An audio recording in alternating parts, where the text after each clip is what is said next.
Hi guys, in today's video I'm going to break down the rules of composition for photo and video for you to get crazy cinematic results. But first I need to tell you that a cinematic video contains multiple things that make the image look really good. First of all, lighting, then color, composition of course, background blur, shutter speed, sound design, frame rate, aspect ratio, etc. But in today's video we're going to focus on composition, and all the examples that you'll see in this particular video are shot by me with a smartphone or with a real proper mirrorless camera. And the first method we're going to discuss is the central composition. It is one of the most simple but still one of the most powerful methods of using a composition, and it means that you have to place your object straight in the middle of the shot, dragging maximum attention to it, as I show you in those examples. And to properly use this technique you'll definitely need something like a crosshatch in the middle of your shot. You can enable it in Blackmagic Camera app if you use your smartphone, for example, or in your camera if you use a mirrorless camera. And it works great both when you shoot people and when you shoot architecture.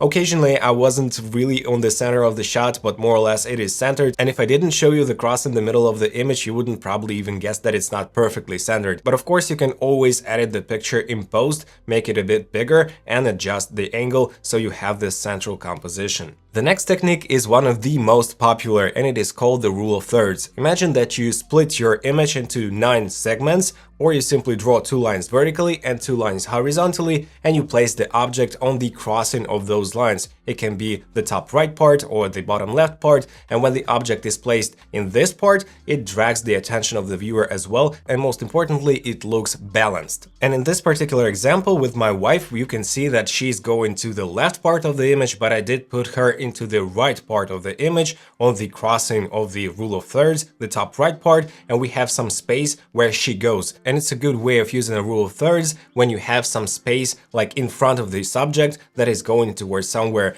It applies to the interviews, for example, when the shot is like this and I have some space and I talk this way. And just imagine that if I had an interview and I was looking to this part of the shot, like to the edge of the shot, it would look weird. All in all, composition is meant to be dragging the attention of the viewer and showing him the best part of the image. And here I'm showing you a bunch of examples that I shot with the rule of thirds, and as you can tell, almost in each and every shot I do apply this rule, and it looks balanced and cinematic, at least in my opinion. So always turn on the rule of thirds, both on your camera and on your smartphone. It'll help you a ton with composing the shots and also with keeping the horizon leveled, which is also a very good sign of a cinematic image. Slightly tilted horizon almost every time looks not that good. One of my favorite methods is the leading lines. When you have some lines that lead towards the object in your shot, it can be walls, it can be fences, it can be basically anything like trees, alleys, everything works. One more great technique is silhouettes and high contrast scenes. Just look at this scene from Morocco. It looks so good and amazing.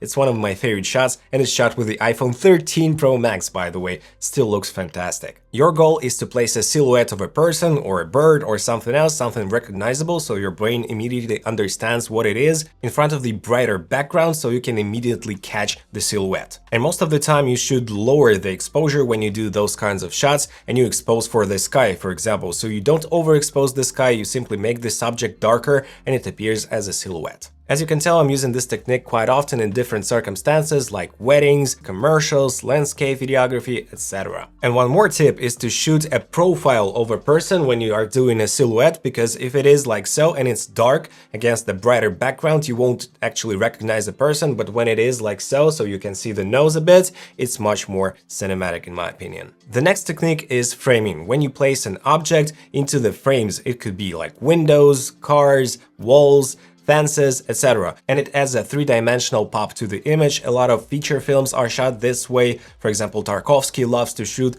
through doorways or something like this. So this technique really drags the attention of the viewer towards the subject and kind of separates it from the background. The next technique is reflections, and I adore shooting with reflections. You can use mirrors, you can use water, you can use glass elements, you can use buildings, etc. And it really adds flavor to your shots and make it look kind of magical, if you will. The next very important technique is balance. When you place one object in front of the image and the other one kind of on the back of the image, but you still have pretty nice balance between those two, or when you place 2 objects in exactly the same position like I show you in this shot, it adds the balance to the shot, and those balanced shots look much more natural and pleasing to the human eye. But before we move to the next tip, I'd like to say that not only the rules of composition are making your shot great, as I said in the beginning of the video, but also you need to have the proper shutter speed.